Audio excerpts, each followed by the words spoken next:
Okay, voice clear है? Question कोई नहीं है तो हम नेक्स्ट मूव करते हैं अपना स्टेक होल्डर मैनेजमेंट के टूल्स की तरफ। स्टेक होल्डर मैनेजमेंट में क्या हम करते हैं बेसिकली,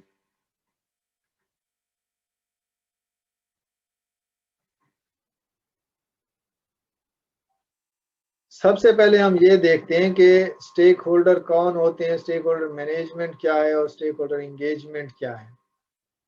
स्टेक होल्डर्स वो सारे लोग होते हैं जिससे हमारे प्रोजेक्ट के एक्शंस या डिसीजंस जिनको इम्पैक्ट करते हैं। वो प्रोजेक्ट की टीम भी हो सकती है, वो सीनियर मैनेजमेंट भी हो सकती है, वो ऑर्गेनाइजेशन का कल्चर भी हो सकता है। ये सारे सारे लोग जो हैं वो स्टेक होल्डर्स है, शेयर होल्डर भी इवन स्टेक होल्डर्स होते हैं। अच्छा, इनकी मैनेजमेंट क्या है? ये स्ट्रक्चर्ड अप्रोच होती है जिससे हम इनको आइडेंटिफाई करते हैं और हैंडल करते हैं स्टेक होल्डर्स को कि वो हमारे प्रोजेक्ट में पार्टिसिपेट करें पॉजिटिवली और इन्वॉल्व रहें ताकि हमें हेल्प हो अपने प्रोजेक्ट को कंप्लीट करने में। स्टेक होल्डर इंगेजमेंट क्या है कि हम ऐसी स्ट्रेटेजीज बनाते हैं, इन्फ्लुएंस स्ट्रेटेजीज, जिससे उनका इंटरेस्ट बिल्ड हो, उनके साथ रिलेशनशिप बिल्ड हो हमारा स्टेक होल्डर्स के साथ, और वो हमें सपोर्ट करते रहें through out the project life cycle. कौन कौन से कॉमन स्टेक होल्डर्स हो सकते हैं? प्रोजेक्ट स्पॉन्सर जो होता है वो हमारा स्टेक होल्डर होता है, या डोनर जिसने बजट देना होता है, जिसने रोड ब्लॉक्स रिमूव करने होते हैं। Local consultants, academic institution stakeholder हो सकते हैं। बेनिफिशियरीज जिनको प्रोजेक्ट से फायदा होगा, और एनजीओज। ये मतलब है कि जिसको भी प्रोजेक्ट से इम्पैक्ट होता है ना, वो सारे आपकी कंपनी के कोलीग्स भी हो सकते हैं, सारे स्टेक होल्डर्स में आते हैं।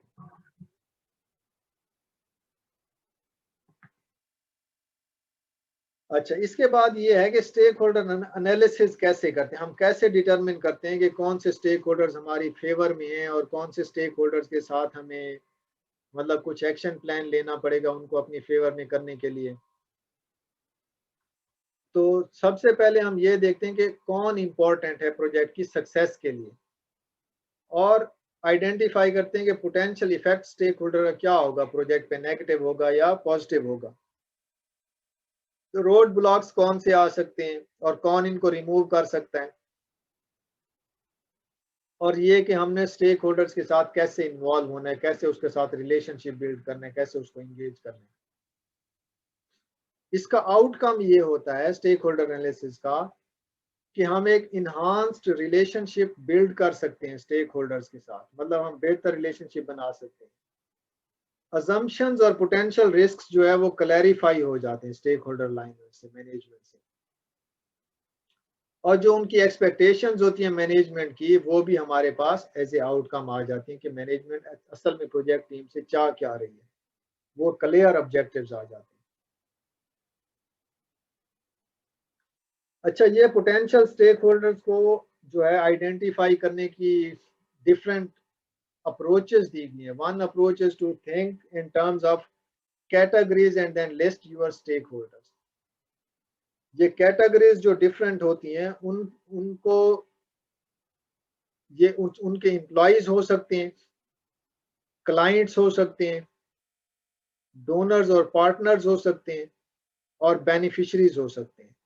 इन सारी कैटेगरीज से रिलेटेड जो जो लोग भी हैं, आपने उनसे उनको इनलिस्ट कर लेना है अपने की स्टेक होल्डर्स के अंदर। ये बेसिकली कंपनी की अपनी टीम है, उनकी डिलीवरी टीम है, रीजनल टीम है, और क्लाइंट्स में मिनिस्ट्रीज हैं, फाइनेंस है। मतलब ये डिफरेंट प्रोजेक्ट में ये स्टेक होल्डर्स डिफरेंट होंगे, लेकिन आपने बस इन हेडिंग्स को मद्देनजर रखते हुए क्लासीफाई करना है कि उसमें क्लाइंट्स कौन से हैं, डोनर्स कौन से हैं, बेनिफिशरीज कौन से हैं। अच्छा, इसके बाद है हम असेस करते हैं कि कनेक्शन क्या है स्टेक होल्डर्स का इस प्रोजेक्ट के साथ। क्या वो कनेक्शन इंटरेस्ट का है, इन्फ्लुएंस का है, या सपोर्ट का है। ये तीन पॉइंट्स में क्लासीफाई करते हैं हम कि जितने स्टेक होल्डर्स हैं, क्या वो प्रोजेक्ट में इंटरेस्टेड हैं, या वो इन्फ्लुएंस भी कर सकते हैं, या वो सपोर्ट कर सकते हैं प्रोजेक्ट में। ये सारी चीजों में इसको क्लासीफाई करते हैं। ये बहुत इंपॉर्टेंट है कि हम इंगेज हो रहे हैं अपने डिफरेंट स्टेक होल्डर्स के साथ, उनसे हमने अलाइन करना है, प्रॉब्लम्स शेयर करनी है, डिस्कस करने, बजट अप्रूव करवाने। तो हमें अच्छी तरह से समझ होनी चाहिए, अच्छी तरह से पता होना चाहिए कि हमारे जो स्टेक होल्डर्स हैं वो क्या चाहते हैं, वो कैसे सोचते हैं। उनकी थिंकिंग प्रोसेस को हमें इमेजिन करना पड़ता है before going to discuss with them something, क्योंकि जब तक हमें उनकी अंडरस्टैंडिंग कंप्लीट नहीं होगी हम अपना मैसेज सही तरह से कन्वे नहीं कर पाएंगे। हमें उनकी सोच को समझना पड़ता है। प्रोजेक्ट मैनेजर इस प्रोसेस में क्या कर रहा होता है, वो बहुत ही इंपॉर्टेंट रोल प्ले कर रहा होता है, लीडरशिप रोल प्ले कर रहा होता है, रिपोर्ट्स को मैनेज कर रहा होता है, इफेक्टिवनेस और एफिशिएंसी को इंश्योर कर रहा होता है, स्टेक होल्डर्स के साथ क्लोजली काम कर रहा होता है, प्लान कर रहा होता है, मल्टीपल टास्क होते हैं उसके पास। मेनली जो है वो इंश्योर कर रहा होता है कि प्रोजेक्ट्स कंप्लीट हो, अच्छे तरीके से डिलीवर हो। वो कम्युनिकेट कर रहा होता है between project team and management या स्टेक होल्डर्स, और वो फैसिलिटेट कर रहा होता है अपनी टीम को भी और स्टेक होल्डर्स को की भी वो आसानी से प्रोजेक्ट में आने वाली चीजों को समझ सके। इसके अलावा वो क्या करता है, इसके अलावा एक बैलेंस मेंटेन रखता है टेक्निकल स्किल्स का और बिहेवियरल स्किल्स का। मतलब उसके पास इन दोनों स्किल्स का बैलेंस होना चाहिए। अगर बिहेवियरल स्किल्स उसकी अच्छी नहीं है तो वो कभी भी अच्छा टीम मैनेजर नहीं बन सकता, अच्छे से प्रोजेक्ट लीड नहीं कर सकता, अच्छे से रिलेशनशिप मेंटेन नहीं कर सकता। अगर उसकी टेक्निकल स्किल्स नहीं है अच्छी तो वो उसे टूल्स का पता नहीं होगा, उसे टेक्निक्स का पता नहीं होगा, वो कैसे अपनी टीम को समझाएगा कि प्रोजेक्ट प्लानिंग ऐसे करनी है, डिजाइनिंग ऐसे करनी है, वो ये चीजें नहीं कर सकेगा। तो इसको दोनों चीजों की स्किल्स डेवलप करनी पड़ती हैं और बैलेंस रखना पड़ता है कि टेक्निकल स्किल्स भी हों और बिहेवियरल स्किल्स भी हों। पीपल भी मैनेज करने हैं उसने और एक्टिविटीज भी मैनेज करनी है, रिजल्ट्स भी मैनेज करने हैं, तो दोनों स्किल्स होना लाजमी होता है। ये एक स्टेक होल्डर मैनेजमेंट का टूल है, स्टेक होल्डर प्रायोरिटाइजेशन का, इसको स्टेक होल्डर मैपिंग टूल भी कहते हैं। जो हमारे पास लिस्ट आती है, हमने आइडेंटिफाई किया डिफरेंट स्टेक होल्डर्स, उनको हम इस स्टेक होल्डर मैप पे पुट करते हैं और वो इस तरह से आइडेंटिफाई करते हैं कि हम लेवल ऑफ इन्फ्लुएंस और पावर जो है वो वाई एक्सेस पे रखते हैं और स्टेक होल्डर जिनका इन्फ्लुएंस, इंटरेस्ट और मूड उस पे जो है वो हम एक्स एक्सेस पे उनको गेज करते हैं। ऐसे स्टेक होल्डर्स जिनका इंटरेस्ट भी कम हो, यानी कि इन्फ्लुएंस या इंटरेस्ट या मूड उनका कम हो प्रोजेक्ट से रिलेटेड, और उनके पास पावर भी कम हो, तो वो स्लीपर्स में आते हैं। इनको हमने क्या करना होता है, इनको मॉनिटर करना होता है और देखते रहना होता है कि क्या इनका इंटरेस्ट तो नहीं प्रोड्यूस हो गया। अगर इंटरेस्ट प्रोड्यूस हो गया है तो फिर वो इंटरेस्टेड में चले जाएंगे, उनको फिर वैसे हैंडल करना पड़ेगा। जब कोई इंटरेस्टेड में आ जाता है तो उसको इन्फॉर्म रखना पड़ता है, एक्टिवेट करना पड़ता है, उसको बतानी पड़ती हैं चीजें साथ साथ। ऐसे अगर स्टेक होल्डर्स हैं जिनका इन्फ्लुएंस बहुत हाई है, यानी कि उनके पास पावर या अथॉरिटी ज्यादा है, तो उनको उनके साथ मशवरा करना चाहिए हर टाइम और उनको सेटिस्फाई रखना चाहिए, क्योंकि उनके पास अथॉरिटी है, वो आपका प्रोजेक्ट बंद भी करवा सकते हैं। ऐसे स्टेक होल्डर्स जिनका इम्पैक्ट भी हाई हो और इंटरेस्ट भी ज्यादा हो, उनको आपने एक्टिवली इन्वॉल्व रखना होता है, मैनेज क्लोजली करना होता है कि उनको सब चीजों से अपडेट भी रखें, उनसे कंसल्ट भी करें और उनको इन्वॉल्व भी करें, उनको शामिल भी करें अपने प्रोजेक्ट के अंदर। और इसके अलावा ऐसे स्टेक होल्डर्स जिनका इंटरेस्ट तो बहुत हाई होता है लेकिन वो इन्फ्लुएंस कम रखते हैं, तो फिर उनको इन्फॉर्म रखना होता है और उनको एक्टिवेट रखना होता है, एडवोकेट करना होता है, बतानी होती है वक्त के साथ साथ चीजें। ये एक इंतहाई इंपॉर्टेंट टूल है स्टेक होल्डर मैनेजमेंट से रिलेटेड। जब आप अपने स्टेक होल्डर्स को यहाँ पे मैप कर लेंगे तो आपको पता होगा मैंने किस स्टेक होल्डर से क्या बात करनी है, किस मकसद के लिए जा रहा हूँ और उसको मैंने कैसे इन्वॉल्व या इंगेज करना है।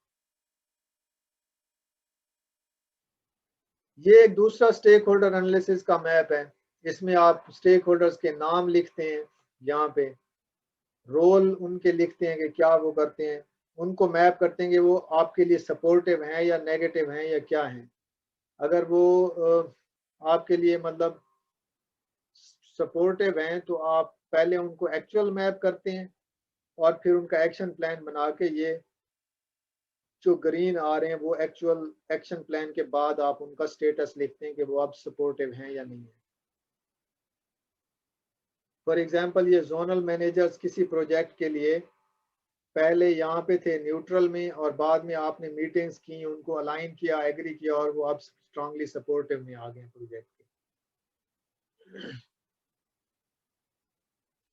ये भी एक किस्म का स्टेक होल्डर एनालिसिस है। आप ऐसे भी कर सकते हैं कि स्टेक होल्डर का नाम लिखें, फिर उसका डिपार्टमेंट लिखें, पोजीशन लिखें, उसके एडवाइजर्स कौन कौन से, ऑब्जेक्टिव्स क्या हैं, इंटरेस्ट उनके क्या है, रिक्वायरमेंट क्या है, इन्फ्लुएंस कितना है, प्रोजेक्ट में कंट्रीब्यूशन कितना है और रेजिस्टेंस से रिलेटेड उसकी अपडेट लिख दें। तो फिर उसके मुताबिक आप एक्शन ले सकते हैं हर स्टेक होल्डर को। ये 3 मैंने डिफरेंट किस्म के टूल्स आपको दिखाएं जो स्टेक होल्डर मैनेजमेंट के लिए हम यूज कर सकते हैं। अच्छा, ये सारी चीजें प्लान करने के बाद अब आप जो है एग्जीक्यूशन की तरफ आते हैं कि प्रोजेक्ट आपका प्लान हो गया, एग्रीमेंट हो गया, स्टेक होल्डर्स आपके अलाइन हो गए, सारे सपोर्टिव में आ गए और डिजाइन आपका बना हुआ है, स्ट्रक्चर आपका बना हुआ है, बजट आपका अप्रूव हो गया है।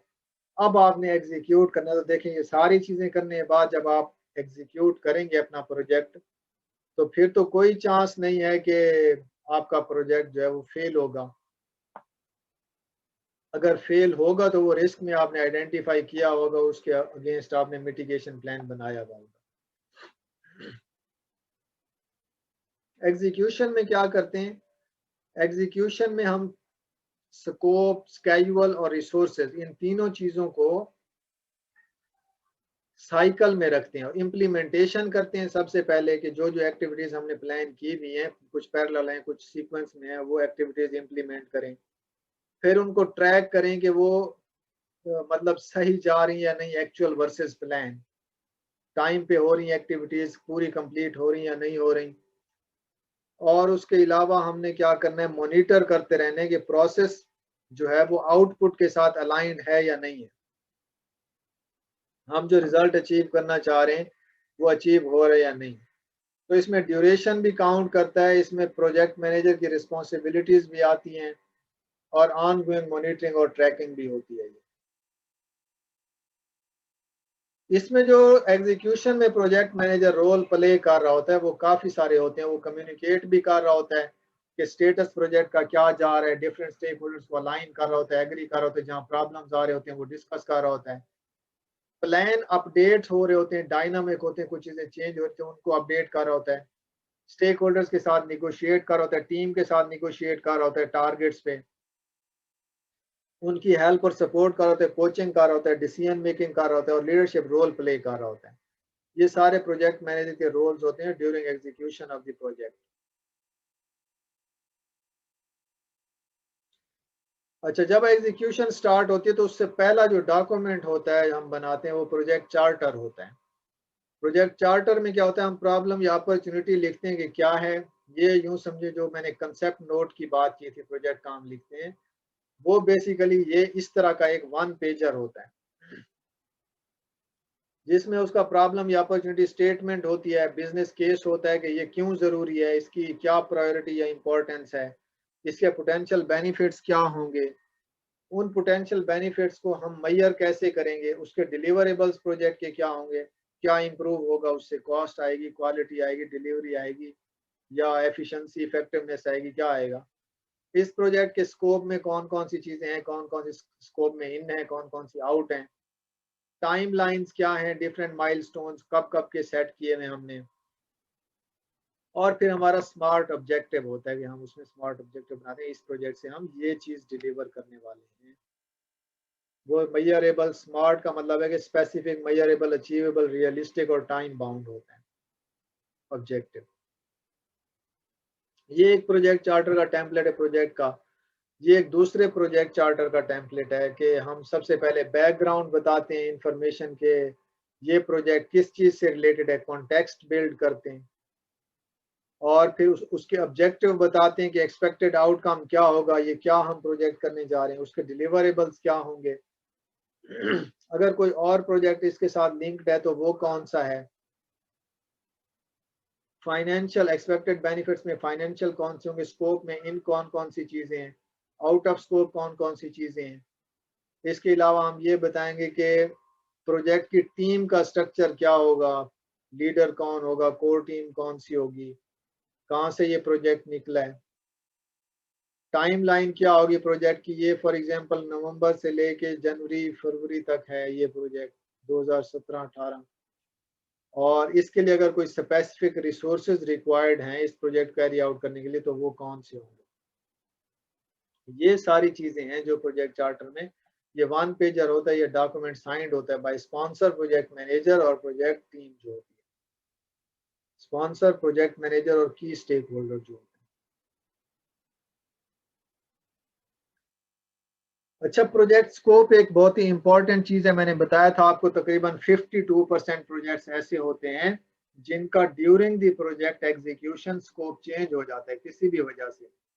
तो स्कोप को बेसिकली कंट्रोल करना होता है, हमने शुरू में ही स्कोप डिफाइन कर लिया ये प्रोजेक्ट चार्टर के अंदर के ये स्कोप में ये चीजें इन है, ये चीजें आउट है, लेकिन फिर भी बाज दफा डिफरेंट रीजंस की वजह से स्कोप चेंज करना पड़ जाता है, तो उसको स्कोप क्रीप कहते हैं। जब रिसोर्सेज कास्ट टाइमलाइन या कोई रिस्क वगैरह चेंज हो, रिव्यू करते रहते हैं उसको, तो वो चेंजेस जो है स्कोप करीब कहलाती हैं। इन चीजों को हमने मतलब है कि प्लान का पार्ट बनाना होता है अगर चेंजेस करनी भी पड़ जाए तो, क्योंकि ये जो डॉक्यूमेंट होता है प्रोजेक्ट चार्टर वाला ये भी डायनामिक डॉक्यूमेंट होता है, हम स्टेक होल्डर्स की अलाइनमेंट और एंगेजमेंट के साथ इसको अपडेट कर सकते हैं।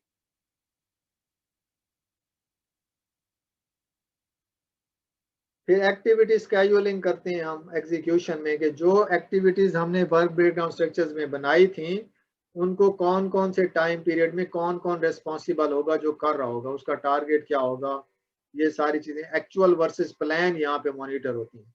वहां हमने सिर्फ प्लान की थी, यहाँ एक्चुअल वर्सेस प्लान देखते हैं कि ये डेट को ये काम होना तो इस डेट को हुआ या नहीं हुआ। इसके बाद हम क्या करते हैं, रिसोर्सेज को देखते हैं। रिसोर्सेज में ये है कि बिहाइंड स्केड्यूल हो सकता है प्रोजेक्ट, तो हमें एडिशनल रिसोर्सेज चाहिए, बजट पूरा नहीं हो रहा तो हमें एडिशनल बजट चाहिए, तो ये रिसोर्सेज में हमें प्लान वर्सेस एक्चुअल देखना पड़ता है, जो हमारे पास चीजें थी उन्हीं में हम कर रहे हैं या प्लान के मुताबिक जा रहे हैं या एडिशनल चीजें यूज कर रहे हैं। और जो प्लान हमारा वर्क था और एक्चुअल वर्क परफॉर्म हुआ उसको भी आपस में कंपेयर करके ट्रैक करते हैं।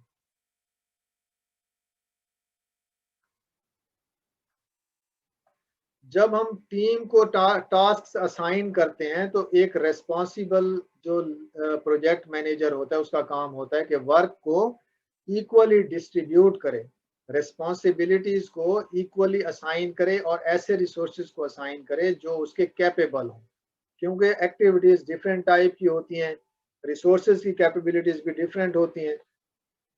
तो ये प्रोजेक्ट मैनेजर का काम होता है कि जो एक्टिविटीज उसने एक सर्टेन इंडिविजुअल को असाइन करनी है वो उसमें सबसे ज्यादा कॉम्पिटेंसी वाला हो, और दूसरा ये है कि उसको जितनी एक्टिविटीज उसने देनी है वो बैलेंस्ड हो between other team members as well.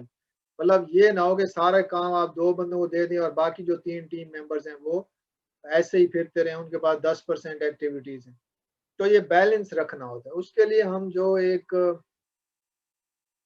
Matrix use करते हैं उसको कहते हैं RACI मैट्रिक्स फॉर प्रोजेक्ट्स। इसमें ये स्टेक होल्डर्स को मैनेज करने के लिए भी यूज होता है मैट्रिक्स, बेसिकली RACI मैट्रिक्स। इसमें हम ये देखते हैं कि जो हमारे स्टेक होल्डर्स हैं या जो स्टेजेस हैं प्रोजेक्ट्स की वो कौन कौन से, बिफोर प्रोजेक्ट स्टार्ट एक्टिविटीज कौन सी हैं, कंट्रोल फेज में कौन सी हैं, ड्यूरिंग प्रोजेक्ट कौन सी एक्टिविटीज हैं और आफ्टर प्रोजेक्ट कौन सी एक्टिविटीज हैं। अब इन एक्टिविटीज का रेस्पॉन्सिबल कौन है, अकाउंटेबल कौन है, हमने ये स्टेक होल्डर्स हैं, यहाँ पे ये सारे स्टेक होल्डर्स हैं।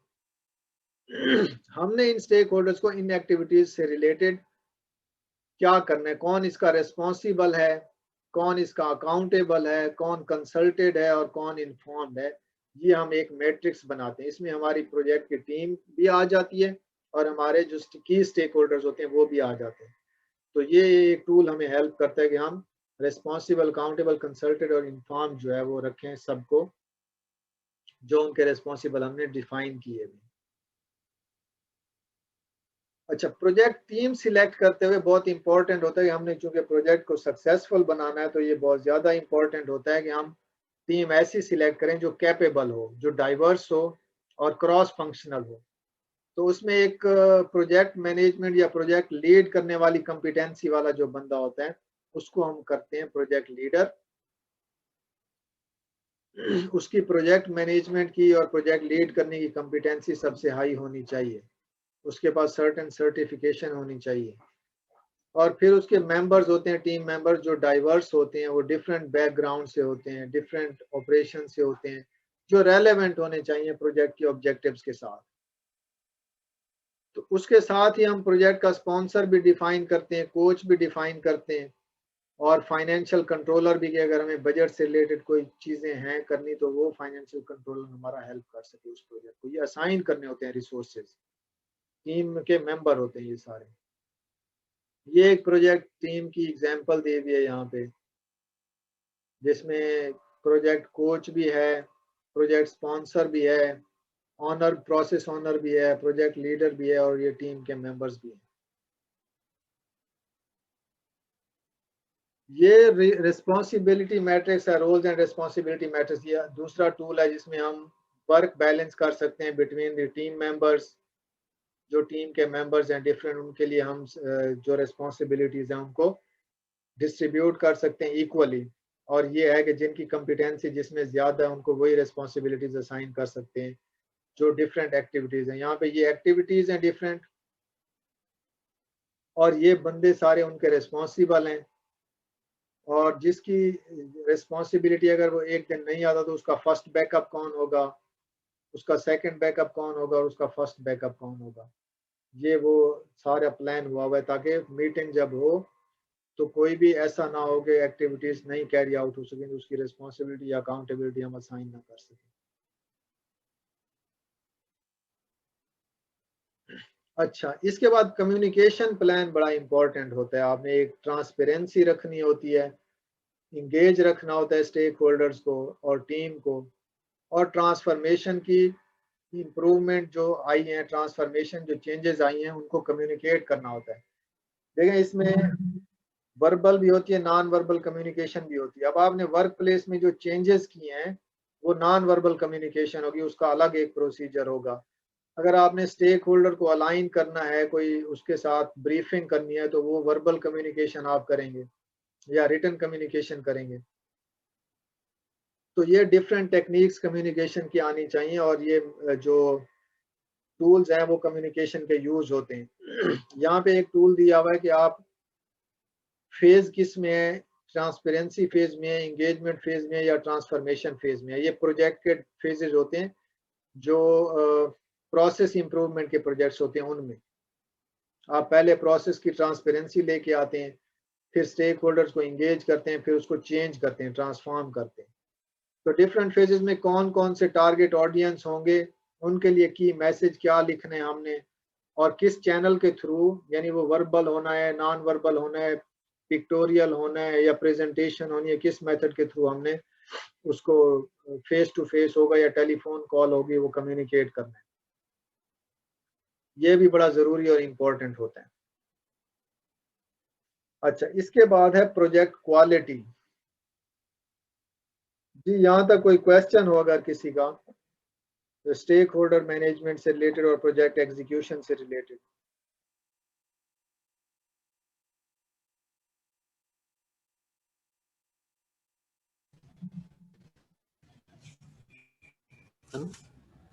सर मेरा एक क्वेश्चन है जी कि आप प्रोजेक्ट की एक्टिविटी तमाम सही तरीके से परफॉर्म करते हैं, ख़ास तौर पे एग्रीकल्चर रिसर्च में हम कोई प्रोजेक्ट पे काम करते हैं, लेकिन उसमें आखिर में हमें उससे कोई आउटपुट जो है नहीं मिलता, तो फिर हम क्या करेंगे? हमने ईमानदारी से काम किया है, एक्टिविटी परफॉर्म की है अप टू दी स्टैंडर्ड और हर चीज़, लेकिन आखिर में हमें मिला कुछ नहीं प्रोजेक्ट।